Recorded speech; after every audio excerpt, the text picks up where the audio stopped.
Memory transcription subject, Slanik, Venlol Space Corps. Date, Standardized Human Time, January 14, 2137. Standing in the cargo bay of the ship, gun in paw, numbness gripped my limbs. A spate of nightmares had plagued me throughout the journey, though they'd started in earnest on Venlol Prime. I often saw Marcel being held at gunpoint, or with an Arxer bullet drilling into his helmet. The fiery stampedes on both the cradle and Silas were etched into my memories as well. Sometimes, it was realistic enough that I could feel ash worming its way down my throat. It was as if my soul was missing in the downtime, with the lack of gunfire. In most visions, I found myself carrying a gun, like the one I toted now. Remembered emotions flooded back, and I envisioned my claws pulling the trigger. Reality made sense when I was on the battlefield. Coming back to civilian life on Venlol Prime had been what was alien. In my heart, I knew Anso was right about professing my predator-diseased aggression. Marcel hadn't wanted to tempt fate, but I was itching to get back into the fray. The predator refused to let me go alone, even if he'd been involved in enough ground occupations for 1 year. I understood that this was what life was now, in order for humans to survive. Killing, killing, and more killing. Though, if I forgot the reason I was doing it all, my mind might collapse. By this third deployment, I hoped to detach from the horrors a little. Violence was merely a certainty. "When are you coming home, Mazel?" Nulia's voice trailed from his holopad, alongside a grainy image of the Gojid's face. "You missed Quizmas. I made a gingerbread house with Mama Lucy." The red-haired human smiled. "That's awesome. I don't know when I'll be home. But with me, and Slanik gone, you had more to eat for yourselves. You don't want the salt monster learning the joys of sugar, do you?" "No. But, I miss you lots." The Terrans had gotten an FTL comms network up and running weeks ago, and the technology had finally been passed along to soldiers and civilians. It was easier than ever for humans to chat with aliens in allied systems, while also making it possible for troops to call their loved ones. I could admit a tinge of jealousy over Marcel's calls with his family. He had people who he knew would accept him, and he also looked happier talking with them than me. All that energy I spent caring about his welfare, and I would always be second-rate to him. It felt like I was on an island, without anyone to support me. Hell, Marcel had humiliated me in front of Sovlin, insisting on us rolling over like prey. There were some things that couldn't be forgiven. I couldn't believe he'd pushed me to talk to that Gojid. I'm just happy we've left Monahan's ship. I wish I took that Gojid's head off while I had the chance. It's a shame I was too injured to see it through. I flexed my healed shoulder. "It's time to get ready, Mark. We're almost in range of Milo." "All right," he hissed, perhaps sensing my jealous tone. "I've got to go, Nulia. You be good for your mother now, all right? You've got to do your chores." "Do I really have to?" the Gojid whined. "You do, if you don't want Santa to put you on the naughty list next, Quizmas. If you're good, you'll be rewarded in the end. Besides, you want to make our lives easier, right? It's been a hard year for us too."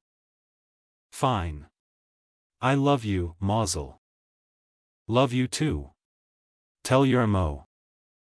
Marcel sighed, as the Gojid abruptly hung up. He fixed his hazel eyes on me, and shrugged his shoulders in a nonchalant way.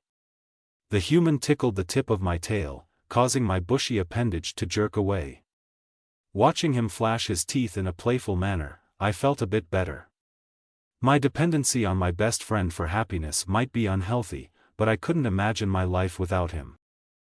Terran soldiers were filing into transports, preparing to detach from our current carrier once we neared the target. Mission objectives ranged from inserting boarding parties into enemy ships, to retaking space stations by force. Clearing out Milo itself would be an arduous task. It had taken weeks for the Kolshians to set down roots, and it could take an equal amount of time for them to be removed. That was assuming we prevailed against their secretive fleet. It concerns me what conditions we'll find the Dosur subjected to. To think that they hate us so much, that they'll brutalize anyone who tries to befriend us, Marcel growled. I pinned my ears in hesitation. Is it true that the Orcs fought alongside the Dosur? I know it's a rumor, but it has me nervous they're here. Every time we land, they seem to show up and kill everyone. We're cursed. Hey, it's only happened twice, but there is a pattern forming there.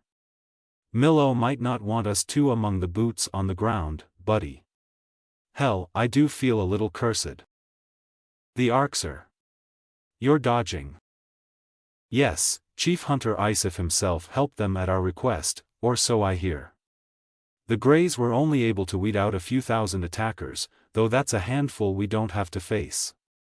We were able to get a couple hundred evac ships out because of his fleet, which took a beating for us. The Kolshians gave a beatdown to the Orcs. You could say the kid gloves are off, Slanek. You could also say they had the power to stop the Greys, and let billions die instead. I loaded onto a transport in silence, appalled by the truth of his words. The Federation allowed entire species to be genocided, and billions of sapients to be taken as cattle, to retain control. Had they really concealed their true power just to encourage fear? The Kolshians hadn't wanted to win the war, and I couldn't think of a single other reason why. That realization culminated in fury. I was raring to plunk a bullet into their skulls. My biological brother died fighting the Orcs, because the Kolshians willed it so. Everything we've ever done has been frivolous. All of this haunting death was for naught. Our transport had its own ability to monitor communications, and a digitized replica of the bridge's viewport. We could transition between the host carrier's eyes and our own, once we were cast into the stars. It was true that humanity had also faced numerical odds at Qua and Silas, and that they had triumphed all the same. By this point, I imagine the Kolshians had an answer for the shield breakers, though. While we were at less of a numerical disadvantage this time, assuming our new allies showed up, our fleet would mainly be comprised of prey races. The Terrans must be expecting them to be discombobulated liabilities, but the Duerden had been unequivocal about not accepting human direction or crew. We'd raised 35,000 of our own ships, but only 7,000 of those were UN vessels. At least the Duerden had showed up. The military staff at the briefing hadn't been certain they'd uphold the deal. As one of the galaxy's 2 avian species, they were oddballs even before humanity's announcement. Their support ships were nothing groundbreaking, but they were able to raise an army to retake Milo in a few weeks. Their fleet was waiting on the fringes of the Dosur system, prior to our arrival. According to the initial communications coming through on our systems, they were calling their alliance the Duerden Shield. They'd gotten 44 races to donate a few hundred ships each, which was more than our prior total of allied species. I suppose we couldn't argue about their effectiveness, despite the flippant demeanor they hurled at humanity. We are going to attack now. You predators will help, a Duerden commander spoke curtly to the human fleet. The UN's reply was instant and unfazed. Copy that. We're right behind you, Duerden Shield. The Terran Armada was laden with novelties, and our newer vessels had a barebones crew thanks to the automation of duties. The plan was for older vessels to be retired or retrofitted to require less personnel. However, Earth's current focus was sending out anything with guns and FTL engines. They wouldn't be scrapping any ships that had endured the prior battles. That was why Captain Monahan and our Sovlan-bonded idiot friend, Tyler, were being sent to enemy-occupied territory at the Federation's heart. Automated vessels pressed forward on the UN's front lines, though the foolhardy Duerden insisted on leading the charge. Our hospital ships lingered on the fringes, ready to move in as needed. According to Marcel, humans considered such vessels non-combatants, but I imagine the Kolshians thought any predator ship was fair game. Here we go, Marcel murmured. Thousands of enemy ships approached on the viewport feed, pulling away from patrols of the system. They had been ready to face intruders at a moment's notice. Milo was encased by a multi-layered defense, and various stations were also fortified to the max. The Kolshians had ships that I didn't even recognize from Federation classes, for instance, cylindrical vessels that looked like a drainage pipe, and odd pyramidal craft. A few executed maneuvers that would have killed any crew. Either they had inertial dampeners that broke the laws of physics, or more likely, they had drones. The Kolshians couldn't have figured out and built autonomous ships in a month. The Terrans aren't the only ones to think of such a thing. My human's hazel eyes stretched wide, with the same realization. Since when do they have drones? You didn't even know what those are, Slanek. Similar chatter erupted among the soldiers, with many offering some vulgar words about our enemies. Other predators clad in armor were crammed into my transport, as we were packed in for deployment. The plan for our particular unit was to retake a civilian research station, close to an outer planet. That meant getting past this Kolshian fleet. They'd seemed to have dropped the prey facade entirely. That meant that humans were their first threat that required them to uncork their true power. Even the Orcs are never offered a true challenge to their stranglehold on the galaxy, despite being presented as an undefeatable menace. It was clear in the Kolshian farsal arrangement which ones were the enforcers, and which ones were the brains. They have these since they realized you have drones, I answered. Or rather, they show that they have it. Marcel chewed his lower lip. Of course. A manned vessel can't make decisions at the same speed. Fight fire with fire. Good thing we stepped up our game too. The high-stakes clash had commenced on our screens. Humanity was following the cues of our so-called friends, who led a reckless charge. Kolshian drones were clinically dissecting the first Duertan shield ships to draw within firing range. The oddly shaped enemies made targeting wonky, and forced the Avian Alliance to switch to manual firing. Even a human would have difficulty targeting a computer-piloted craft, with its calculating ability. The Duertan panicked, tossing out munitions without aiming at all. The Federation was unrelenting against our allies, dispatching missiles amidst their ranks. More gasps came from the humans, as Duertan shielding flickered out across the front line. I was inclined to believe that particular weapon was reverse-engineered. The shield's neat V-formation was collapsing, and ships nestled behind the leaders retreated toward the UN ranks. Perhaps they should have let us lead the way after all. I guess we'll see what Marcel was saying about stepping up their game. It follows that he was referring to drones, but what improvements could they make? Sensing my confusion, the vegetarian gestured to an inlaid sensor feed. In the vastness of space, the tiny specks were nigh invisible, the microscopic craft barely registered on the data screen either. Even with the viewport zoomed into the maximum magnification, I wasn't sure these Terran miniatures were visible to the naked eye. It was easy for an unassuming Kolshian to write them off as debris. Can something that small even scratch a ship? I felt a shudder pass through the carrier, as a wave of our cruisers and fighters dispatched to save the scattered Duertan. I don't get how it could have any guns or missiles. Marcel grinned. Slanek. It is the missile.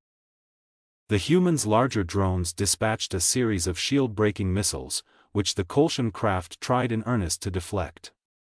Enough slipped through to cause shield outages, and our nano-drones closed the gap all the while. The United Nations hurled traditional munitions at the enemy, making them think our sole play was shield damage. Seconds later, miniature craft detonated across Federation hulls, dozens of orange twinkles ravaged single enemies.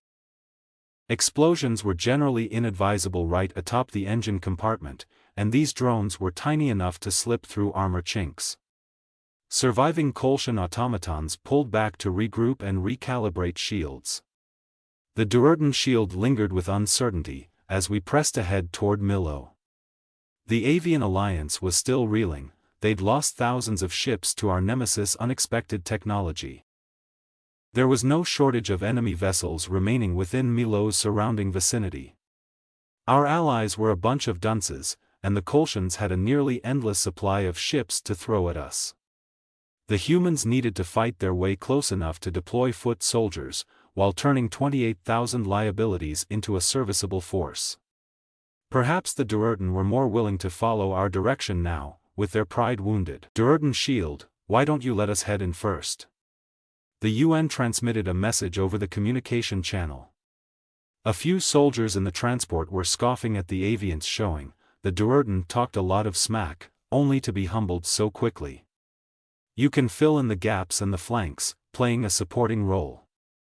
You're good at that. You're manipulating us, answered a shaken avian. You don't order us around. We won't answer to your whims and wants. You disgust us. Well, whether you like us or not, we're on the same side of this battle. This is what you wanted, humans handling the brunt of this mission. You'd rather have us predators dying than your own people. Don't make me beg to have my troops perish for you. You know we can fight. That's all you think predators do, right? Sit back and let us kill these bastards. Now we're moving in, before the drones get set up. Let's go, all right? Fine. This is very temporary. I sure hope so, Marcel grumbled. I wouldn't want those guys watching our backs. The human ships pushed further into the system, carving out a path for their herbivore allies to follow. Most species would have turned back, with such severe adversity out of the gate. As everyone knew, the Terrans weren't most species. The Kolshians were rallying more ships to our locale, the worst of the battle was yet to come. I gripped my harness tightly, and prepared for the duel of titans that was about to play out. These were the opening shots of a clash with humanity's toughest opponent yet.